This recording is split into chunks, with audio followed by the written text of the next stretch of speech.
Hi hello నమస్తే.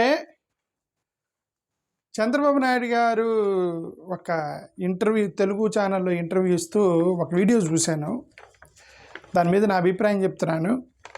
ఇప్పుడు చంద్రబాబు నాయుడు గారికి కానీ, పవన్ కళ్యాణ్ కానీ, నరేంద్ర మోడీ గారికి కానీ, అమిత్ షా గారు కానీ, నేషనల్ లీడర్స్లో ఎవరికైనా సరే నేను కౌంటర్గా మాట్లాడుతున్నానంటే నాకు వాళ్ళ మీద రెస్పెక్ట్ లేదని కాదు.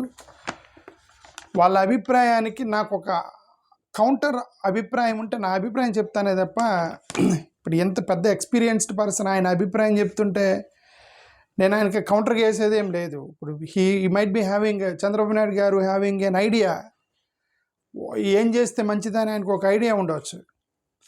బట్ ఆ ఐడియాలో మాకు ఈ సమస్యలు వస్తాయని నేను చెప్తున్నాను అంతే తప్ప, అంత ఎక్స్పీరియన్స్డ్ పర్సన్ని నేను ఆయనేమి హ్యూమిలేట్ చేసేది లేదు, ఏం లేదు. Okay, but we had to give our opinion. మన కాంటెక్స్ట్లో మనం ఒపీనియన్ ఇవ్వాలి, అదనమాట. సో ఇప్పుడు ఇది ఒక ఇంటర్వ్యూ జరుగుతుంది, అది చూడండి వాళ్ళు ఏం మాట్లాడుతున్నారు. బంధం అనేది ఎక్కడ మీరు ఎక్కువ జనాలను కనాలి, పిల్లల్ని కనాలి అని చెప్తున్నారు కదా. సోషల్ మీడియాలో కొంత ఫన్గా నడుస్తుంటుంది. చంద్రబాబు గారు ఎక్కువ మంది పిల్లల్ని కనమంటున్నారు. అంటే మూర్తి గారు ఒక ఫన్ లాగా నడుస్తుంది అన్నారు. I don't think it is fun, but we're very serious on this. మేము చాలా సీరియస్గానే మేము మాట్లాడుతున్నాం. This no fun in this, no joke in this.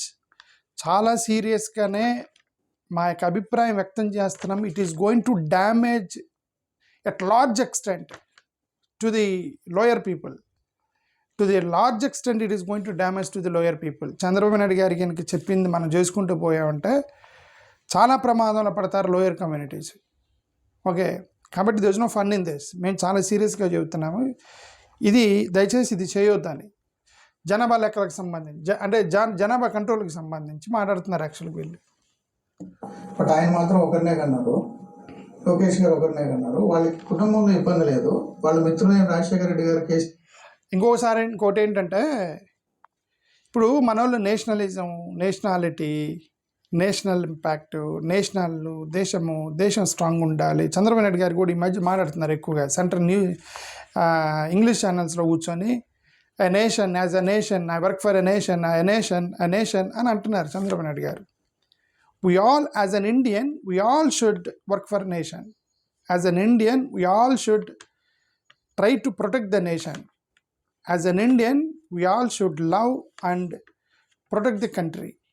కానీ విదిన్ ద కంట్రీలో కూడా డిస్పారిటీస్ ఉన్నప్పుడు సఫర్డ్ కమ్యూనిటీ కూడా చాలా ఇంపార్టెంట్. కమ్యూనలిజం, కమ్యూనల్ అని మన వాళ్ళు అంటారు చాలామంది. But sometimes that is required because ఒక పెద్ద అవుట్లెట్లో ఒక చిన్న సఫర్డ్ కమ్యూనిటీ ఉన్నప్పుడు ఆ కమ్యూనిటీ గురించి 100% మాట్లాడాలి. గతంలో ఇది ఎలా ఉండిద్దంటే, గతంలో గ్రామం ఊరికి మంచి జరిగిద్దని చెప్పి నరబలి ఇచ్చేవాళ్ళు. నరబలి ఊరికి మంచి జరిగిద్ది. ఎలా నరబలి ఇచ్చి సూర్యుడిని తీసుకెళ్ళి బలి ఇచ్చేవాళ్ళు. ఈ మధ్య చాలా సినిమాల్లో కూడా వస్తాయి కదా, కన్నెపిల్లని తీసుకొచ్చి మీరు అక్కడ క్షుద్ర పూజలు చేయాలని చెప్పి కన్నెపిల్లని బలి ఇవ్వాలని చెప్పేసి చాలా సినిమాల్లో కూడా వస్తుంటాయి కదా. కాబట్టి ఇది కొత్త కాన్సెప్ట్ ఏం కాదు, ఇది ఇప్పుడు కూడా నడుస్తున్నటువంటి కాన్సెప్ట్. గ్రామం బాగుపడాలంటే నరబలి చేయాలనేటువంటి గతంలో ఉండేది. ఇప్పుడు అక్కడ కూడా వాళ్ళు కూడా అదే ఆర్గ్యూ చేసేవాళ్ళు. ఏమని, మన ఊరు బాగుపడాలి, మన ఊరిని కాపాడాలి, ఊరు క్షేమం కోసం, ఊరు ప్రజల కోసం, ఊరు గురించే మాట్లాడేవాళ్ళు పెద్దలు. ఓకే, కానీ నరబలి పేరుతో ఒక అమాయకుని తీసుకెళ్ళి బలి ఇచ్చేవాళ్ళు. ఇప్పుడు ఇది కూడా అలాంటిదే. నేషనలిజం, నేషనాలిటీ, నేషన్ అని చెప్పేసి ఒక లోయర్ కమ్యూనిటీని తీసుకెళ్ళి మీరు బలి ఇవ్వకూడదు. మీకు వేరే ఆల్టర్నేటివ్ ఎత్తుక్కోవాలి. అంటే ఇండియన్ సఫర్ అవ్వకుండా మనకి ఆల్టర్నేటివ్ మెథడ్ ఏమన్నా ఎత్తుక్కోవాలి. అలాగే ఊరు మంచి జరగాలి అనుకుంటే నరబలి ఇవ్వకూడదు, వేరే ఆల్టర్నేటివ్ ఎత్తుక్కోవాలి తప్ప మనుషుల్ని చంపకూడదు. ఓకే, అలాగే ఇప్పుడు మేము చెప్పేది ఏంటంటే, ఇక్కడ చంద్రబాబు నాయుడు గారు దేశంలో గతంలో ఎప్పుడో ఏదో జరిగిద్దని చెప్పి ఇప్పుడు పిల్లల్ని కనమంటున్నారు అనమాట. అది జరుగుతుంది. ఇప్పుడు ఈయన ఏమన్నారు చూడండి. గారికి ఇప్పుడు ఇబ్బంది వస్తుంది, మగపిల్లలు ఆడపిల్లల మధ్య గొడవలు అని. కవిత గారి ఇష్యూ కానీ, షర్మిల గారి ఇష్యూ కానీ, అది యాటిట్యూడ్ ప్రాబ్లమ్స్ అన్ని ఫ్యామిలీస్ లేవు కదా. ఇక్కడ మూర్తి గారు అడిగింది ఏంటంటే, లోకేష్ గారు ఒక్కరే ఉన్నారు కదా మీకు, రాజశేఖర రెడ్డి గారికి 2 పిల్లలు ఉన్నారు, కేసీఆర్ గారికి 2 పిల్లలు ఉన్నారు, రైట్, వాళ్ళిద్దరు పిల్లలు కొట్టుకుంటున్నారు ఆస్తుల కోసం, కేసీఆర్ ఇద్దరు పిల్లలు కొట్టుకుంటున్నారు ఆస్తుల కోసం, నీకు ఒక్కడే కాబట్టి నీకేం బాధ లేదు కదా అంటే చంద్రబాబు నాయుడు గారు యాటిట్యూడ్ ప్రాబ్లం అని అన్నారు. ఓకే, సరే, ఫండమెంటల్లీ యాటిట్యూడ్ ప్రాబ్లం అయి ఉండొచ్చేమో, యాటిట్యూడ్ ప్రాబ్లం అయి ఉండొచ్చు. బట్ లోకేష్ గారికి యాటిట్యూడ్ ఉందా లేదా తెలియాలి అంటే అది ఆయనకు కూడా సిబిలింగ్స్ ఉంటే కదా తెలిసేది. జగన్ గారు షర్మిల గారు కొట్టుకుంటున్నారు, కేటీఆర్ కవిత గారు కొట్టుకుంటున్నారు, ఎందుకంటే ఇద్దరు పిల్లలు ఉన్నారు. లోకేష్ గారు ఎవరితో గొడవ పట్టలేదు, ఎందుకంటే పిల్లలు లేరు కాబట్టి, సిబిలింగ్ లేరు కాబట్టి. ఒకవేళ ఉంటే అతనికి యాటిట్యూడ్ ఉందో లేదో తెలిసేది, లేనప్పుడు ఇంకా అనవసరం. అది ఒక క్లాస్ రూమ్లో ఒకటే పిల్లోడిని కూర్చోబెట్టి ఇప్పుడు ఇంకా ఆ పిల్లోడు మంచోడా చెడ్డోడా, పూర్ స్టూడెంటా లేకపోతే ఎక్స్ట్రాడినరీ మార్కులు తెచ్చుకునే స్టూడెంటా, నా క్లాస్ ఫస్ట్ వచ్చాడా సెకండ్ వచ్చి ఇంకా ఏం ఉండకూడదు ఒకటే స్టూడెంట్ ఉన్నప్పుడు. ఇప్పుడు అలాగే లోకేష్ గారు ఒక్కరే ఉన్నారు కాబట్టి ఇంక ఈ చర్చ అంతా జరగకూడదు, అసలు వీళ్ళతో కంపేర్ చేయకూడదు. జగన్ గారు షర్మిల గారు కొట్టుకుంటున్నారు, కేటీఆర్ కవిత గారు కొట్టుకుంటున్నారు, చూడండి చంద్రబాబు నాయుడు గారి ఇంట్లో గొడవలు లేదని అసలు ఆ చర్చలోకి తీసుకురాకూడదు లోకేష్ గారిని, ఎందుకంటే ఈ డజంట్ ఆఫ్ సిబిలింగ్ ఫండమెంటల్లీ. ఒకవేళ సిబిలింగ్ ఉంటే ఆయన కూడా యాటిట్యూడ్ ఉందో లేదో తెలిసిపోయి ఉండేది కదా. ఇదంతా ఇప్పుడు వీళ్ళ గొడవ అంతా ఏంటంటే లోకేష్ గారిది, జగన్ గారిది, కేటీఆర్ వీళ్ళ గొడవ ఏంటంటే లక్షల కోట్లు ఎలా పంచుకోవాలనేది గొడవ వీళ్ళది. నేనేమంటానంటే ₹1,00,000 కోసం కొట్టుకున్నారండి మా కాలనీలో. చంద్రబాబు నాయుడు గారు ₹1,00,000 కోసం కొట్టుకున్నారు మా కాలనీలో. ₹1,00,000 కోసం నలుగురు కొట్టుకుంటున్నారు. మీ గొడవ అంతా లక్షల కోట్ల రూపాయలు ఎలా సంపాదించాలి అంటే ఎలా విడగొట్టుకోవాలి, ఎలా డిస్ట్రిబ్యూట్ చేసుకోవాలనేది మీ గొడవ. మేమేం మాట్లాడుతున్నామంటే దళిత కాలనీస్లో, ఎస్సీ ఎస్టీ బీసీ కాలనీస్లో గవర్నమెంట్ కట్టిన కాలనీలో నలుగురు పిల్లల్ని కంటాడు చంద్రబాబు నాయుడు గారు, ఇంకా పిల్లల్ని కంటాడు, ఇంకొక నలుగురు కంటాడు. కన్న తర్వాత ఇప్పుడు వీళ్ళందరూ రేపొద్దున విడిపోయిన తర్వాత ఆ ₹1,00,000 విలువ చేసే గవర్నమెంట్ కాలనీని ఎలా పంచుకోవాలనే దగ్గర కొట్టుకుంటున్నారు. ఒకరిది ₹1,00,000 గొడవ అయితే ఒకరిది లక్ష కోట్ల గొడవ. ఓకే, కనుక వాళ్ళ మాటలు మనం విన్నామంటే మనం ఎక్కడికో పోతాం. అది నేను చెప్పేది. ఇంకేటేమన్నారు, ఒకరిద్దరు ఫ్యామిలీస్ కాదు.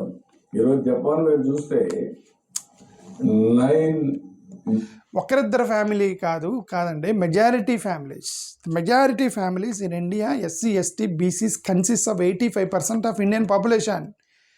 పావర్టీలో ఉన్నారు వాళ్ళంతా. Almost all are either poor or middle class, SC ST బీసీకి సంబంధించింది. మెజారిటీ ఉన్నప్పుడు మన మెజారిటీ తరపు నుంచి మనం మాట్లాడాలి తప్ప మైనారిటీగా కన్సిడర్ చేయకూడదు. ఇప్పుడు వీళ్ళందరూ కూడా ఏంటంటే వాళ్ళు ప్రాపర్టీస్ కోసం కొట్టుకుంటారు. వీళ్ళంతా కూడా లోయర్ కమ్యూనిటీస్కి సంబంధించి ప్రాపర్టీస్ని ఎలా విడగొట్టాలి ఇవన్నీ కూడా కొట్టుకుంటూ ఉంటారు. మీరు మంచి పని చేశారు, మీరు you had done a good job. వీళ్ళేం మంచి పని చేశారు చూడండి. డబ్బులున్న వాళ్ళు ఎవరు కూడా ఒకరికంటే ఎక్కువ పిల్లల్ని కండరు. వాళ్ళు ఎందుకు అంటారు? మ్యాక్సిమం ఇద్దరు, ఒక మంచి పర్లేదులే ఇద్దరు దాకా వెళ్ళవచ్చు అనుకున్న వాళ్ళు ఇద్దరు పిల్లల్ని కంటారండి మ్యాక్సిమం డబ్బులు ఉన్న వాళ్ళు. వాళ్ళు ఏంటంటే వాళ్ళు మంచి పని చేస్తున్నారు. మంచి పని చేసినప్పుడు పెద్ద ప్రాపర్టీస్ డివైడ్ అవ్వవు, ఉన్న దాంట్లో ఇద్దరు పంచుకుంటారు, వాళ్ళు మళ్ళీ డెవలప్ చేసుకుంటూ వాళ్ళు అలాగే the continue as rich. When you're doing good job let the lower communities also good job. వాళ్ళని కూడా మంచి పని చేయనివ్వండి. మీరు ఎందుకు వాళ్ళని ఇట్లా వచ్చి మీరు పిల్లల్ని కానండి అని చెప్తే ఈ లోయర్ కమ్యూనిటీస్ వాడికి ఉండేదే 10 లక్షలు 20 లక్షల రూపాయలు ఇల్లులు ఉంటాయి. మిడిల్ క్లాస్ వాడు మహా అయితే సంవత్సరం అంతా జీవితాంతం కష్టపడి ఒక ఇల్లు కడతాడండి ఒక ప్రభుత్వ ఉద్యోగి. మిడిల్ క్లాసు నలుగురు పిల్లల్ని కనమని చెప్తున్నారు ఇప్పుడు చంద్రబాబు నాయుడు గారు. ఆ ఇల్లుని ఇప్పుడు ఆ నలుగురిలో తనుకొని కొట్టుకుంటే ఒక్కొక్కడికి ఒక బాత్రూమ్ కూడా రాదు. కాబట్టి ఇది ఒకరి బాధ ఏంటంటే ₹1,00,000 కోట్ల బాధ అయితే ఇంకొకటి ₹1,00,000 బాధ. అది ఇగ్నోర్ చేస్తున్నారేమో చంద్రబాబు నాయుడు గారు అని నా ఉద్దేశం. అదేమంటే జపాన్ గురించి మాట్లాడుతున్నారు. చంద్రబాబు నాయుడు గారు ఏమన్నారు, జపాన్ చూడండి, జపాన్లో అరే కమాన్, జపాన్ యొక్క ఇన్కమ్ డిస్పారిటీకి మన ఇన్కమ్ డిస్పారిటీకి ఎంత తేడా ఉంది. మన భారతదేశంలో top 1% of people are holding 22.6% of income. భారతదేశంలో ఉన్న ఇన్కమ్ మొత్తం ఈ క్యాలిక్యులేషన్ జాగ్రత్తగా వినండి, మీకు అర్థమైంది. Top 1% holding 22.6% of Indian wealth. Middle class is holding 46.6%. అంత 40% మిడిల్ క్లాస్ వాళ్ళు 46.6% ఇన్కమ్ ఇస్తున్నారు దేశానికి. బాటమ్ 50% ఎవరైతే ఉన్నారో, బాటమ్ 55% ఎవరైతే ఉన్నారో వాళ్ళు 22.8% ఇస్తున్నారు ఇన్కమ్. ఇప్పుడు చూడండి, టాప్ 1% 22.6%, బాటమ్ 55% 22.8%. అంటే అర్థం ఏంటి? టాప్ 1% ఉన్న వాడి దగ్గర డబ్బులు మొత్తం కలిపితే కూడా అది బాటంలో ఉన్న 55% జనాల దగ్గర లేవని అర్థం. బాటంలో ఉన్న 55% డబ్బులు మొత్తం కలిపి లెక్క పెడితే ఒక 22 రూపాయలు ఉన్నాయట. టాప్ 1% వాడి దగ్గర 22 రూపాయలు ఉన్నాయట. అది మన భారతదేశం. మరి జపాన్ది అలా లేదు కదండి. జపాన్ 2కి డివైడ్ చేశారు. జపాన్ వాళ్ళు ఏం డివైడ్ చేశారు? ఇన్కమ్, లో ఇన్కమ్, మీడియం ఇన్కమ్ అని. అంటే అందరి దగ్గర డబ్బులు ఉన్న వాళ్ళు యావరేజ్ చేశారు. యావరేజ్ చేసి 50% యావరేజ్ అనుకోండి, less than 50% poor, more than 50% rich అని వేసుకున్నారు జపాన్ వాళ్ళు. ఈ లెస్ దాన్ 50% ఎన్నుకున్న వాళ్ళని దే ట్రైంగ్ టు ట్రీట్. కాబట్టి వాళ్ళలో పర్ క్యాపిటల్ ఇన్కమ్ ఎక్కువైంది. వాళ్ళంతా కూడా చాలా హ్యాపీగా ఉన్నారు జపాన్లో. పిల్లలు తగ్గుతున్నారని చెప్పి అనుకుంటున్నారు, కరెక్టే. మనోళ్ళు ఏం చేస్తున్నారు? ₹1,25,000, 1,25,000. ఇంతకుముందు 1,00,000 ఉండేది, 1,25,000 కంటే పెరిగితే వాడికి పేదోడు కాదని వేసేస్తున్నారు. బిలో పావర్టీ లైన్ని ఎవరిని కన్సిడర్ చేయాలి అంటే మనోళ్ళు పెట్టిన ఇన్కమ్ లెవెల్ ఎంత? ₹1,25,000. అంటే 1,25,000 కంటే ఎక్కువ ఉంటే వాడు రిచ్ కాదా? జపాన్ అది కాదు కదా. జపాన్ వాడేం చేశాడు? 50% పెట్టాడు. 10 లక్షల్లో 5 లక్షల కంటే కిందోడు మొత్తం పేదోడు, 5 లక్షల కంటే పైనోడు మొత్తం రిచ్. 2 ముక్కలు చేసుకున్నాడు వాడు. ఈ లెస్ దాన్ 5 lakhs ఉన్నవాడికి క్యాటర్ చేస్తున్నాడు. నువ్వేం చేస్తావు? ఒకరి దగ్గర లక్ష కోట్ల రూపాయలు ఒకరి దగ్గర ఉంటే, ₹1,00,000 ఉన్నవాడికి పేదోడు అని చెప్పేసి ₹1,00,000 ఉంటే వాడు రిచ్ అయిపోతున్నాడు. ఇలా రికార్డుల ప్రకారం సంథింగ్ మన క్యాలిక్యులేషన్స్లోనే రాంగ్లు ఉన్నాయి. కరెక్ట్గా చూసుకోండి. కాబట్టి మన పక్క దేశంతో పోల్చుకోకూడదు. మన దేశంలో 85% పేదలు ఉన్నారు. మీరు పిల్లల్ని కనమని చెప్పడం మాత్రం కరెక్ట్ కాదని నేనైతే డే 1 నుంచి నేను అబ్జెక్ట్ చేస్తున్నా చంద్రబాబు నాయుడు గారిని ఈ విషయంలో.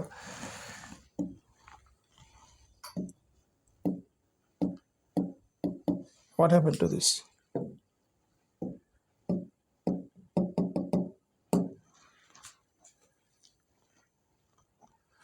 Why it's not coming?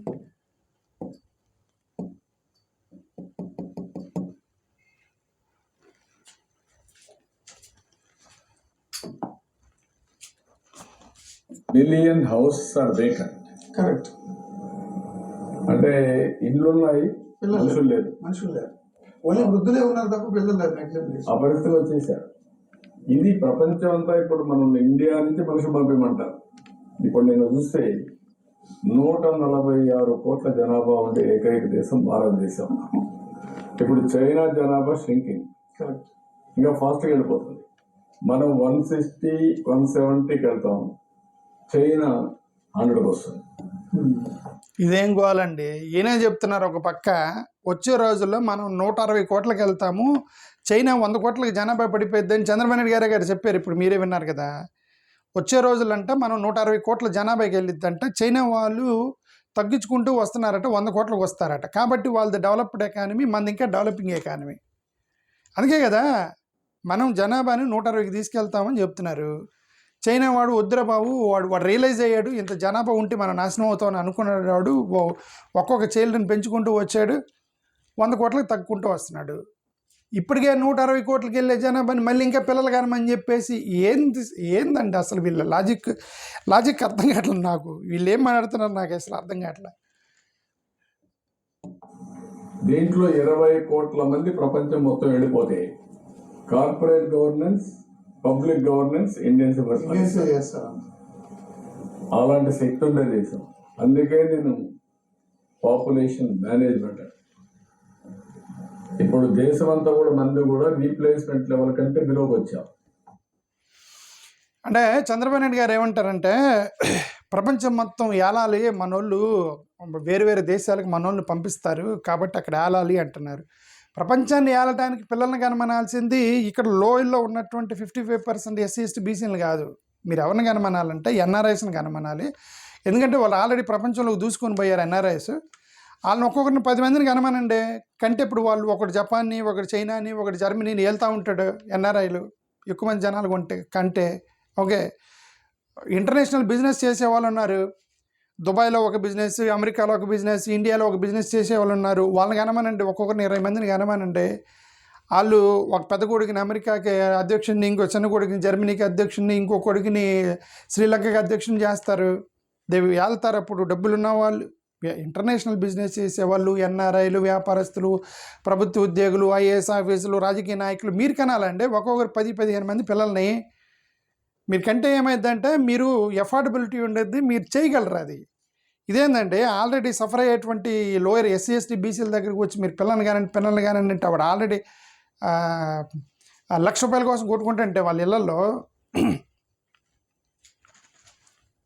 2.1 fertility rate ఉంటే రీప్లేస్మెంట్ ఇప్పుడు 1.9కి వచ్చాం, ఇంకా తగ్గిపోతాం. మంచిదే, షుగర్ తగ్గితే మంచిదే కదా. షుగర్ వచ్చింది ఎవడికో, షుగర్ యాక్చువల్గా 160 ఉండాలి, ఒకటికి 260 వచ్చింది షుగరు. అర్రే షుగర్ పెరిగిందని చెప్పి తగ్గింది అనుకో, ఇంక ఏడవకూడదు దానికి. You should be feel happy. మన ఫెర్టిలిటీ రేట్ తగ్గుతుంది అంటే మంచిదే కదా. ఫెర్టిలిటీ రేట్ తగ్గుతుంటే the fertility rate gone beyond an average. SC ST బీసీలకు సంబంధించి యాక్చువల్గా మన భారతదేశం పెట్టుకున్న ఫెర్టిలిటీ అనేది ఒక 2% అంటే 2 పర్ ఫ్యామిలీ అనేది మనం పెట్టుకున్నాము. ఎస్సీలకి సంబంధించి యావరేజ్ ఆల్రెడీ 2.5 దాటింది, బీసీలకి 2.2 ఏముంది, ఎస్టీలకు కూడా 2.4 ఉంది. అంటే బీసీ ఎస్సీ ఎస్టీ 85% ఎవరైతే ఉన్నారో ఆల్రెడీ వాళ్ళు యావరేజ్ పిల్లల కంటే ఎక్కువ మంది కంటున్నారు, మోర్ దెన్ 2 కంటున్నారు వీళ్ళు ఆల్రెడీ. ఈ ఓసీలు ఎవరైతే ఉన్నారో జనరల్ కేటగిరీకి సంబంధించిన వాళ్ళు ఉన్నారో వాళ్ళ యావరేజ్ 1.6 ఉంది. అంటే ఎవరు పిల్లలు గంటలేదు, జనరల్ కేటగిరీ వాళ్ళు పిల్లల్ని గంటలేదు. ఎందుకంటే వాళ్ళందరూ డబ్బులు ఉన్నాయి, ఆస్తులు చీలుతాయి. ఒక్కొక్కరికి 200 ఎకరాల భూమి ఉంటే ఆ చీలకూడదు. ఒక 3-5 కంపెనీలు ఉంటే అవి చీలకూడదు. ఒకటే కొడుకు ఏమంటారు వేలాలి అని చెప్పేసి మీరు జాగ్రత్తగా ఉన్నారు. మా వాళ్ళని కూడా జాగ్రత్తగా ఉంచాలండి. మీరు జాగ్రత్తగా ఉండి వీళ్ళని కూడా మీరు మంచి పని చేస్తున్నారు, వీళ్ళని మంచి పని చేయమనాలి. మీరు మంచి పని చేస్తే మా వాళ్ళని చెడ్డ పని చేయమని పురమాయించడం కరెక్ట్ కాదు కదా. వీళ్ళందరూ పేదరికంతో చచ్చిపోతారు కదా వీళ్ళంతా తర్వాత కాలంలో. నేను అదే అంటున్నా, దేశానికి మంచిదే, అదే ఊరికి మంచిదని చెప్పి ఎవనో తీసుకెళ్ళి బలిచ్చినట్టు దేశానికి మంచిదని చెప్పి ఒక లోయర్ పేదలను తీసుకెళ్ళి బలియటం కరెక్ట్ కాదు. పర్ఫెక్ట్గా స్టాటిస్టిక్స్ పెట్టుకోవాలి. ఇదిగోండి ఎవరు కనాలి ఎవరు కనకూడదు నీ దగ్గర డేటా ఉండాలి. ఇదిగో ఎన్ఆర్ఐస్ కనాలి, బిజినెస్ పీపుల్ కనాలి, రాజకీయ నాయకులు కనాలి, ఎమ్మెల్యేలు కనాలి, ఎంపీలు కనాలి, ముఖ్యమంత్రులు కనాలి, డిప్యూటీ ముఖ్యమంత్రులు కనాలి, deputy chief minister Pawan Kalyan garu ఒక 10-15 మందిని కనాలి. కానీ ఎక్కడో గ్రౌండ్ లెవెల్ ఉన్న రమేష్ వాడి దగ్గర ఏమి లేవు, వాడు ఏం కనకూడదు, సురేష్ వాడు అసలు కనకూడదు. నీ దగ్గర డేటా ఉండాలి, ఎవడు కనాలి ఎవడు కనకూడదు అని డేటా ఉండాలి. అప్పుడు మనం పబ్లిక్లో వచ్చి మాట్లాడాలి. ఇలా కంటే పేదలు అన్యాయం అయిపోతారు నా ఉద్దేశం. సరే, ఈ వీడియో చాలా ఉంది, నేను జస్ట్ ఒక 1 minute కూడా ప్లే చేయలేదు, ఎక్కువైతే నేను ఇంతటితో ఆపుతున్నా. థ్యాంక్ యూ, నమస్కారం.